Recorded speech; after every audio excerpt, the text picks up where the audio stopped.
Brigadi ndio akifika hivi Marekani ndio anapokelewa, watu wanaimba Kisaperi, ngoma za Kisaperi. Sasa mimi nikajiuliza, hii ni ngemi ama ni ngemi ilitoka tu Kenya ikaenda Seattle? Because you're talking about I am going to engage the Kenyans living in diaspora. I mean, we were expecting kwamba Rigiji akifika pale anakutana na Wakenya wote. Because yeye amesema kwamba is not a tribal leader, is a leader for all the Kenyans. Wanakupokea vipi na ngoma za Kikuyu? At even the language being used is Kikuyu. Come on. I mean, this is our opinion. Sisi. Come on. This is our opinion, Sisi. Mimi unaogopa. Kuna kuogopa. But the thing is, we are speaking for so many Kenyans. If you're branding yourself kamba wewe you are a national leader, haufai. Hata in fact wangeanza kuimba, unaona watu wameanza kuimba. Ndio.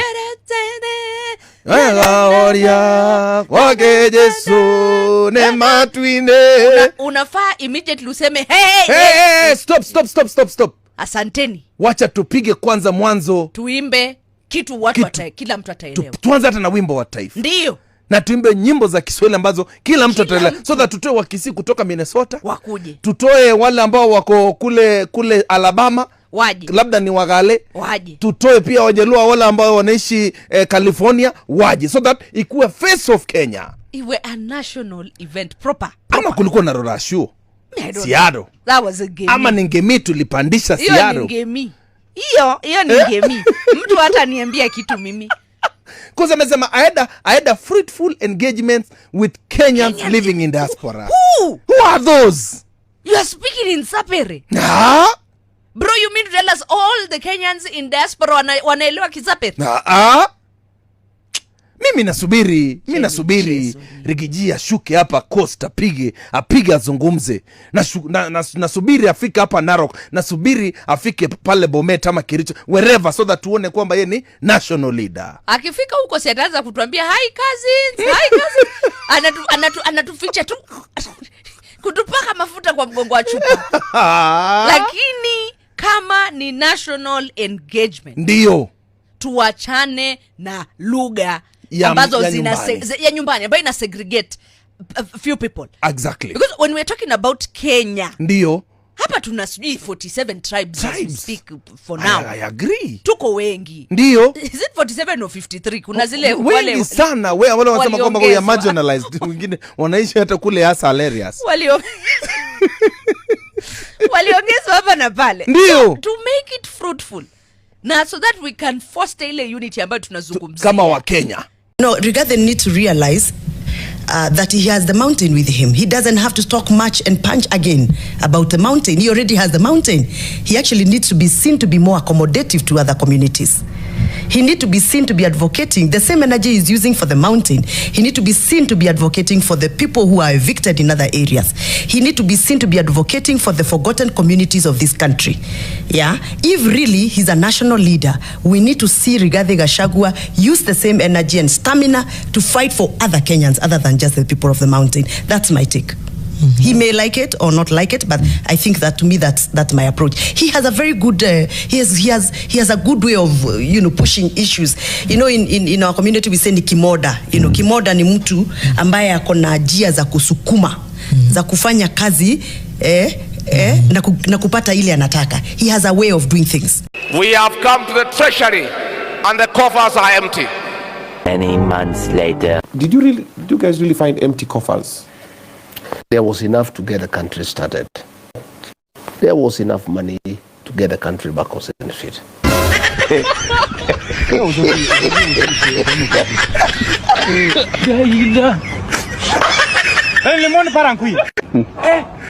The opinion I'm about to give might rub off some people the wrong way, but that's none of my business. It's my opinion on my platform.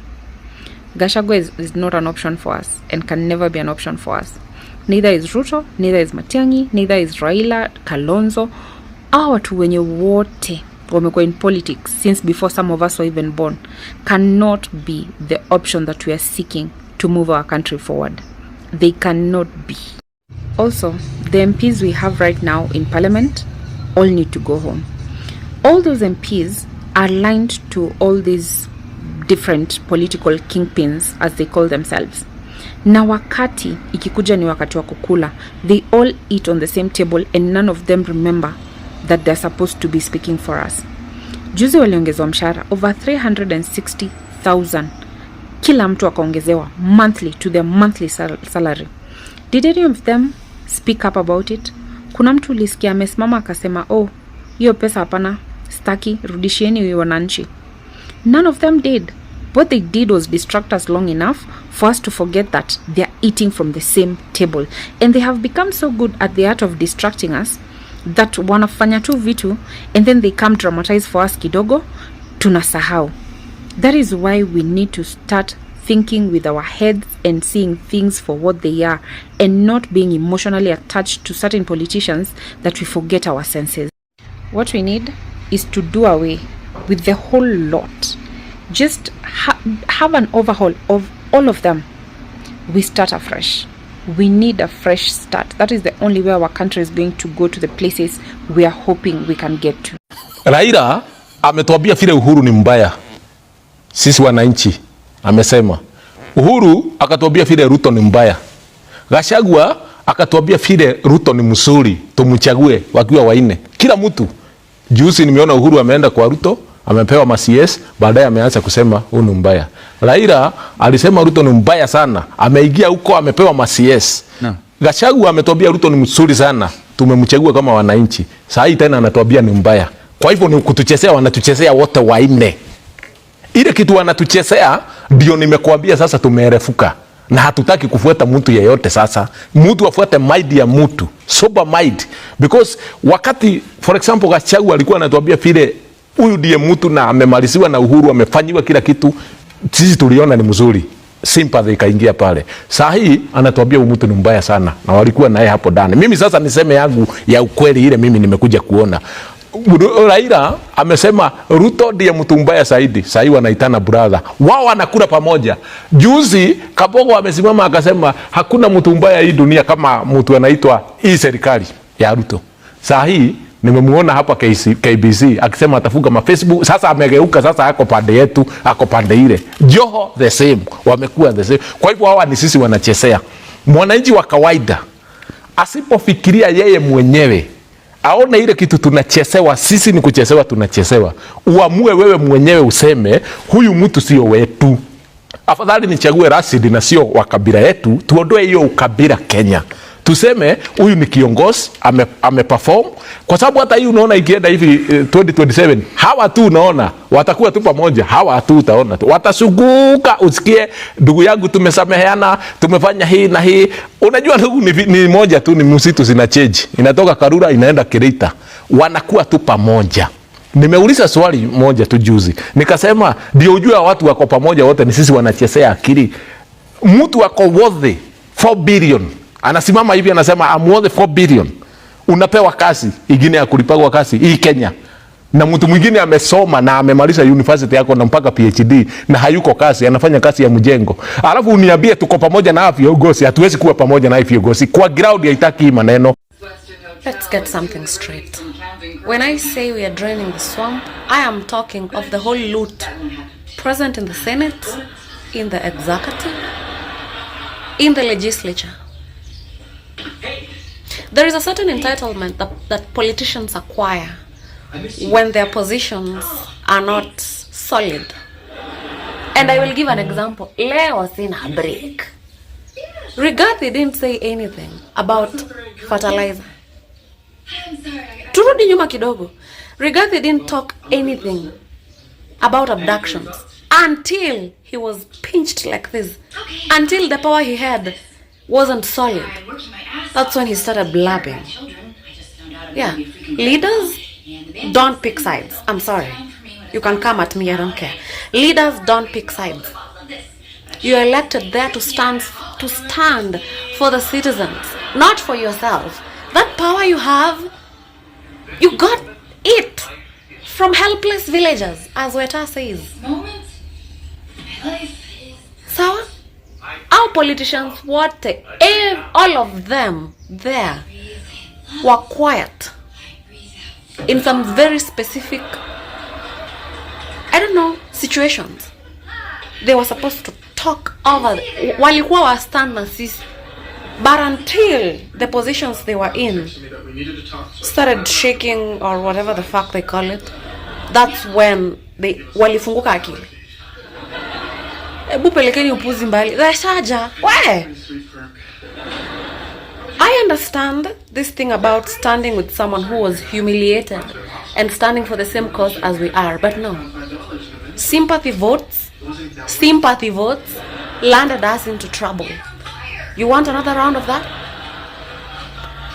Okay.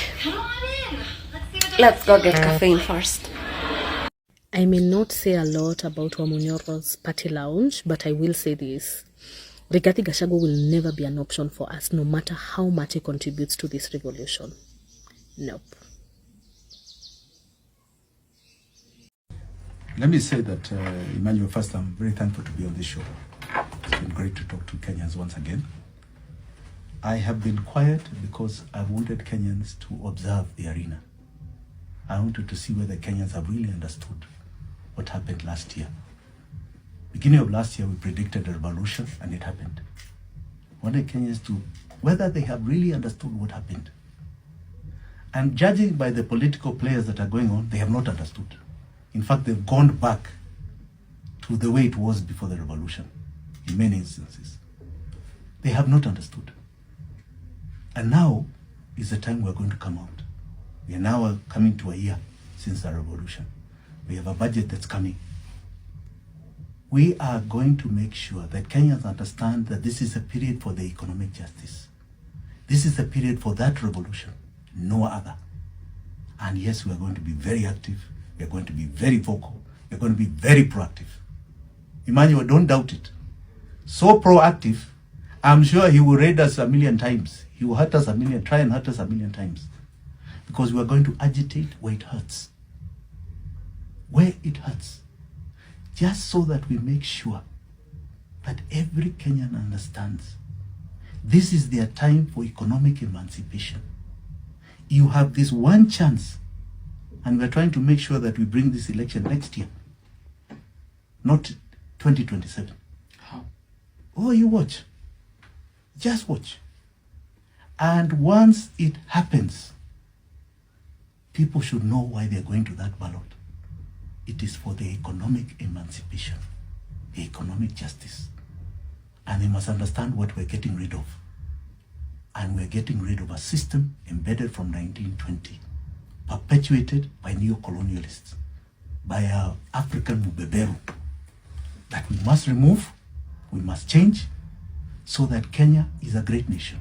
And I want to tell Kenyans, I am very hopeful for the future of Kenya, contrary to what others are seeing doom. Abana, hii tutatoa. The doomsayers, the people who perpetuate our misery, they are going. The future is phenomenal for this country and this continent. Just hang in there. This pain is just a little more.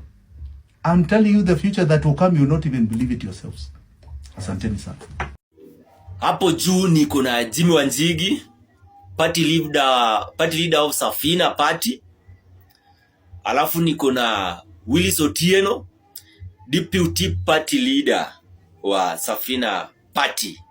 Tena atakuwa running mate wa mheshimiwa Jimmy Wanjigi.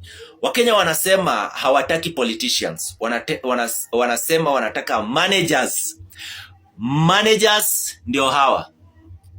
Managers ndio hawa. Patieni hawa nafasi waongoze Kenya.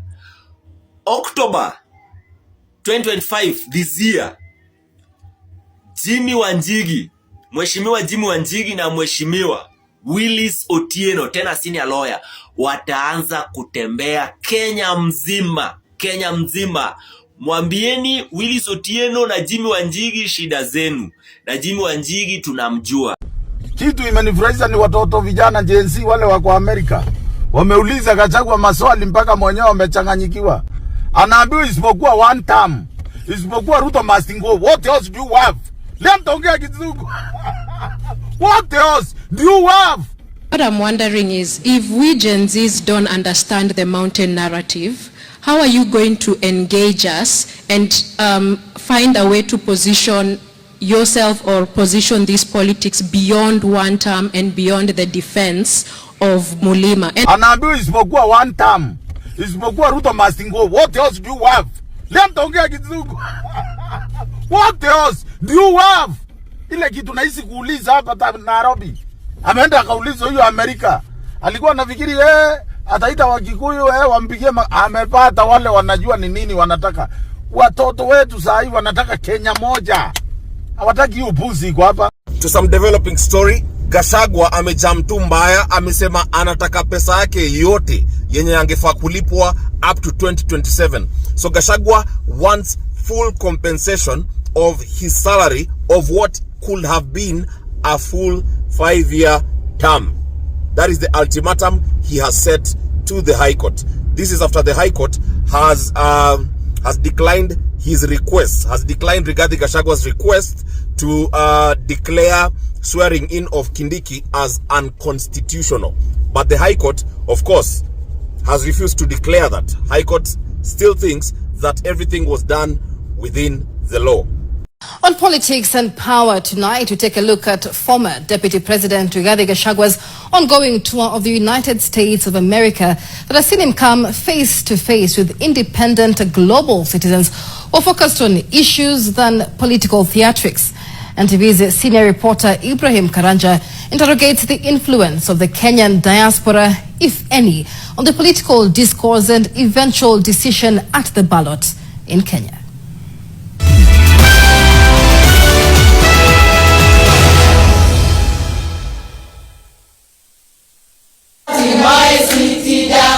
One thing that has become more and more obvious in recent weeks is the influence of the Kenyan diaspora in shaping the political debate and potential outcome of the next general election. The ongoing tour of the United States by DCP leader and former Deputy President Rigathi Gachagua is proof enough. In meeting halls in Baltimore, Maryland state, there seems to be a shift as audiences focus on issues and not tribal or regional alignments. Remember, diaspora is the most educated constituency out of the 48 counties. We have the most literate people in the diaspora, and they're probably the wealthiest in all the counties, right? So with that awareness, it can't allow you to be fooled or bribed with here the 200 or 300 or 1,000 shilling to vote one way or the other. I think the diasporans will look for the candidate in what they have, they can perform, their performance as compared to tribal links or financial or bribery during the campaigns. The Kenyan diaspora is demanding more issue-based politics, and they are making it clear that what happens miles away matters. We Gen Zs don't understand the mountain narrative. How are you going to engage us and find a way to position yourself or position these politics beyond one term and beyond the defense of Mulima? And by the way, I'm not embarrassed to be Kikuyu. I'm from Kirinyaga and Nyeri. You know, you can't get Kikuyu than that. You know, I'm very Kikuyu, but we have, you know, but that's just the truth. How are you going to convince us? My daughter, if you follow what happened 2 weeks before I came to America, you realize why I have to defend the Mount Kenya people. Businesses for the Mount Kenya people were targeted for destruction. In other areas, they were not destroyed. What are your plans to create jobs? To create jobs in Kenya? Why should we then, close to the election in 2027, trust your judgment when back then it's given us Ruto right now? So why should we trust you in 2027 when we are where we are right now? The diaspora impact isn't just in headlines. Whenever I'm here, I have an influence in my own community. I'll take maybe my counter sub-county. I could have great influence to the people there. So when these politicians come to the diaspora and they're able to convince me, then definitely I can speak because I have resources. I can easily speak to my people back home And since I'm supporting their social issues, including fundraising for their churches, supporting the maybe burial or funeral, weddings, so they'll easily listen to whatever I'm saying.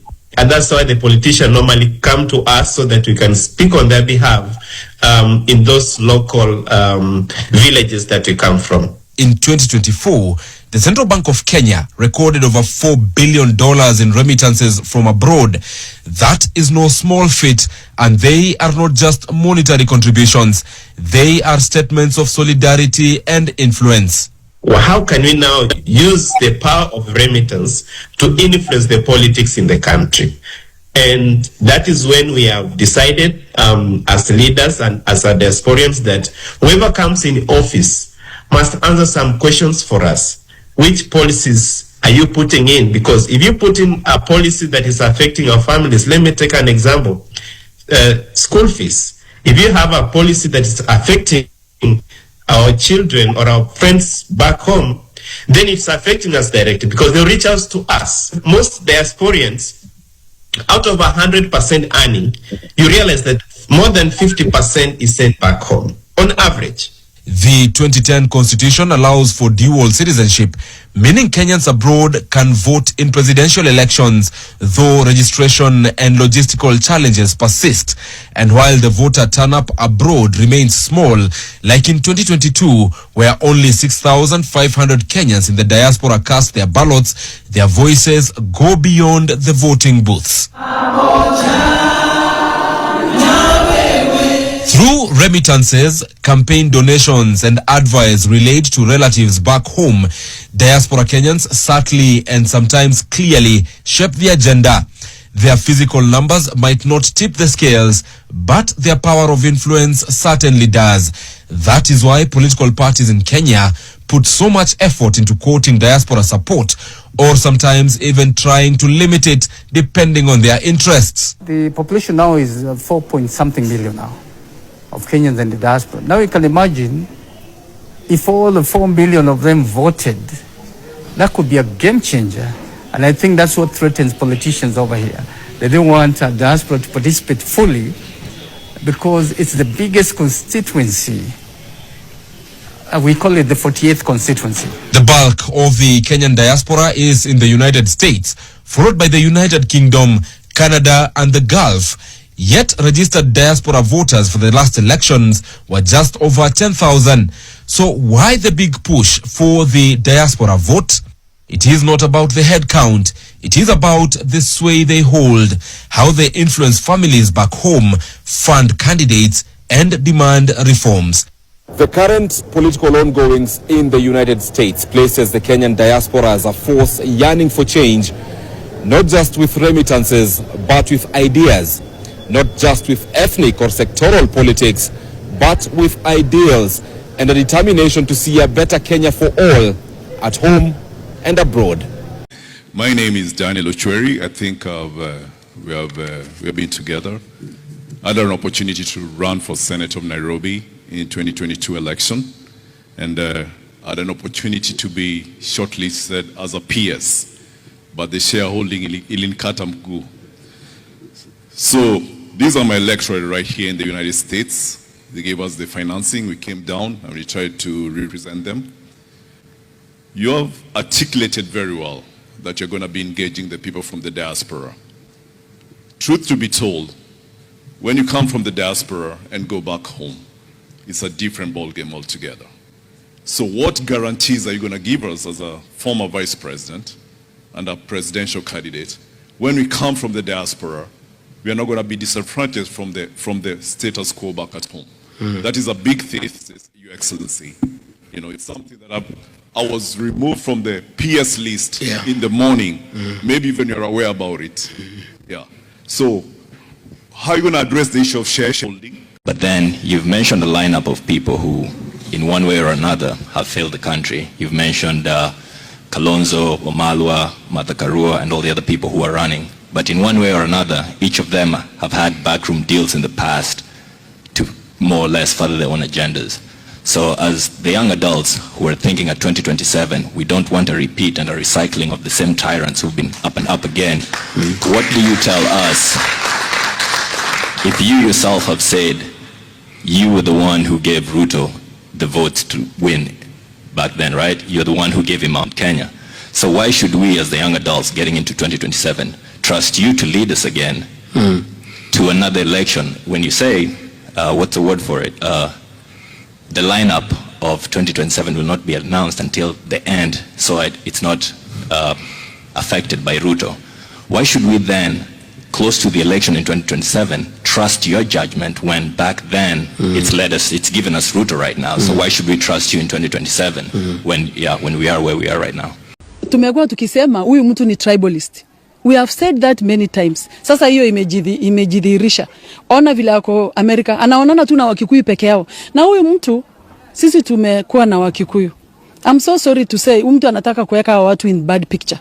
Wakikuyu are good people. Sisi tunasema Wakikuyu ni wa Kenya, Waturkana ni wa Kenya, Wakalenjin ni wa Kenya, na kabila zote ni wa Kenya. Hii vitu yenye Gachagua anafanya huko, let's hope ako na siku ya kukutana na Wajaluo. Let's hope ako na siku ya kukutana na kila kabila yenye yuko huko Amerika. Hiyo ndio ombi letu. Lakini akimaliza hiyo tu vile iko hivyo, it will cement the fact that we are saying he is a tribalist.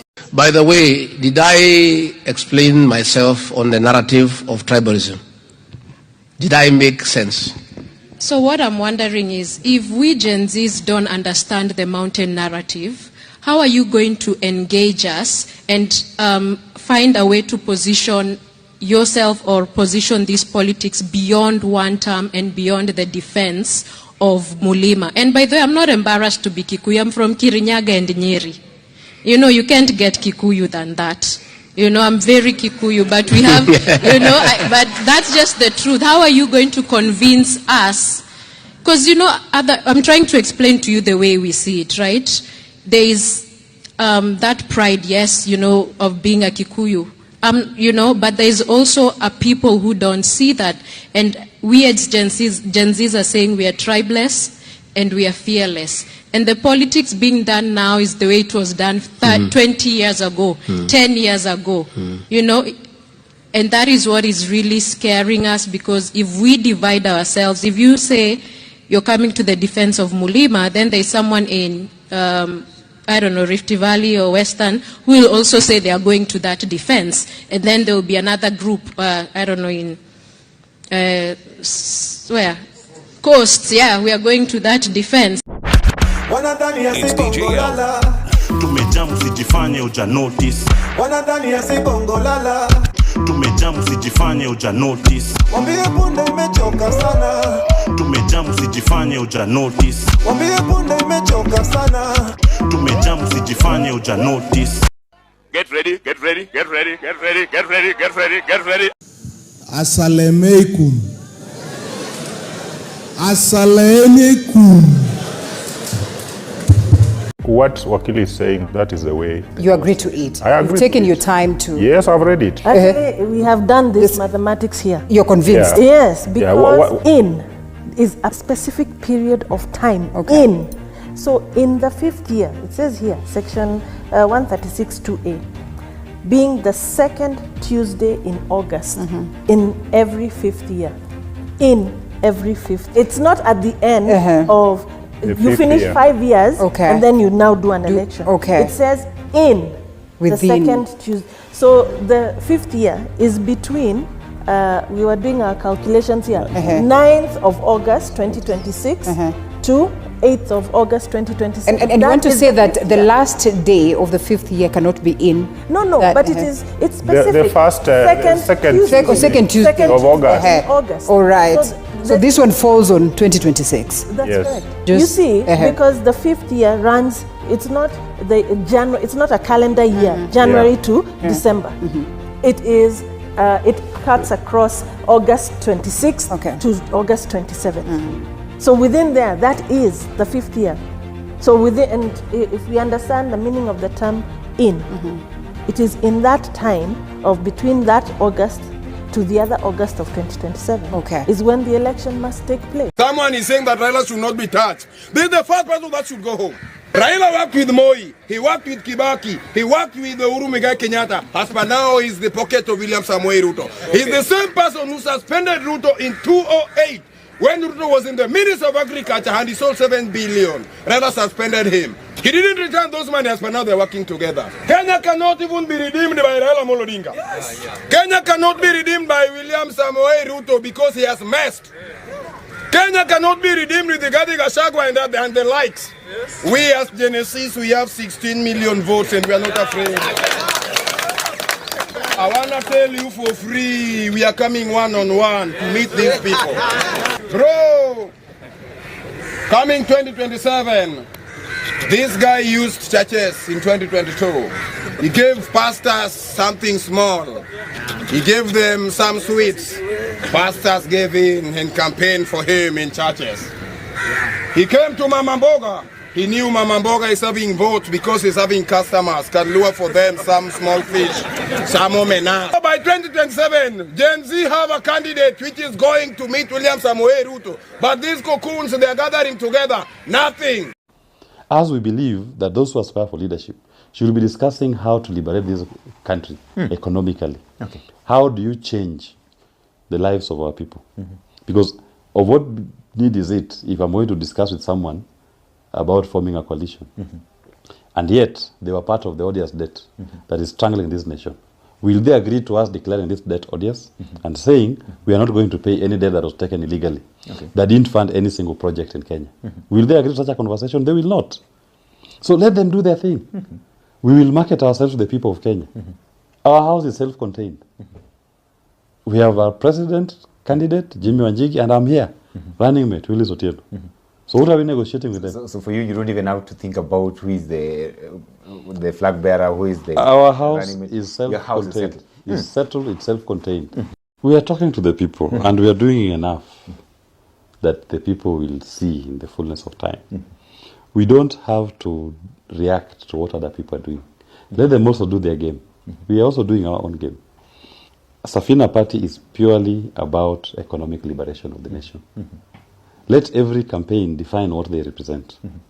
Because as we believe, the space that we occupy, it's about the economic emancipation of our people. It's not about positions for individuals.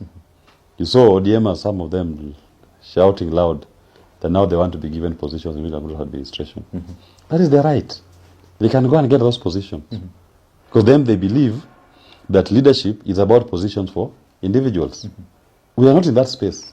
And we cannot caucus with anybody who is discussing leadership of this nation on the basis of positions to individuals.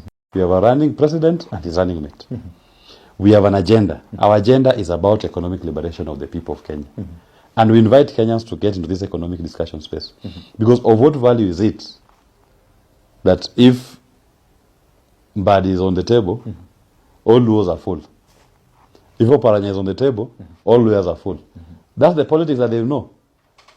That William Ruto eats for all Kalenjins. That is what the traditional politicians know.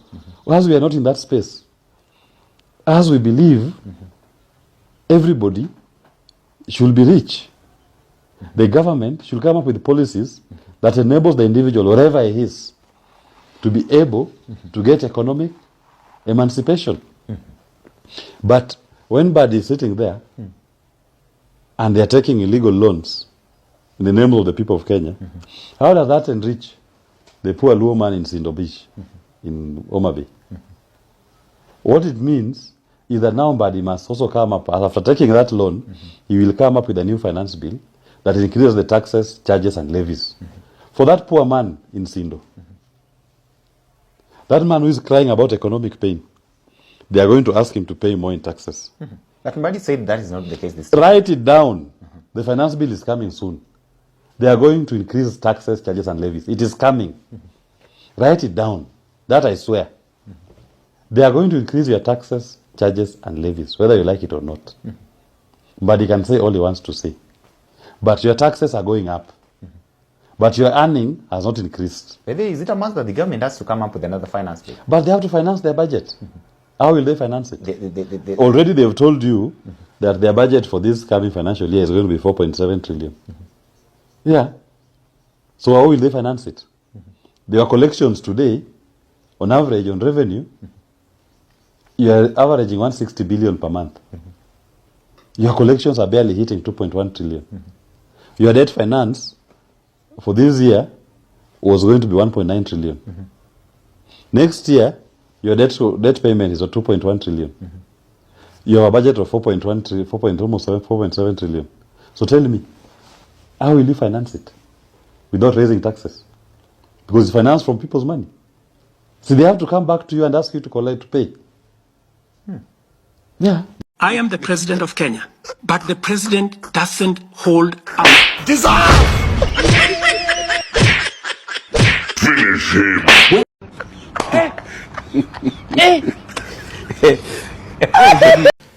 Matiang'i has never been the candidate of any young people. I'm shocked someone thinks Matiang'i is the candidate of any young person. Yeah. We know Matiang'i as the strongman of the Jubilee regime that put this country in extreme crazy debt, as the guy who occupied the office of the deputy president during the Jubilee regime. We know him as the strongman internal security minister. We know him for the Ruaraka land saga. No one knows Matiang'i for any good. Yes, exactly. And the killings during COVID and all of those things. So anyone who thinks Matiang'i is a savior, lost. Yeah. Kenyans. Hawa ndio wakombozi. Same old monkeys, baboons, gorillas, different forests. Mama yangu, game over.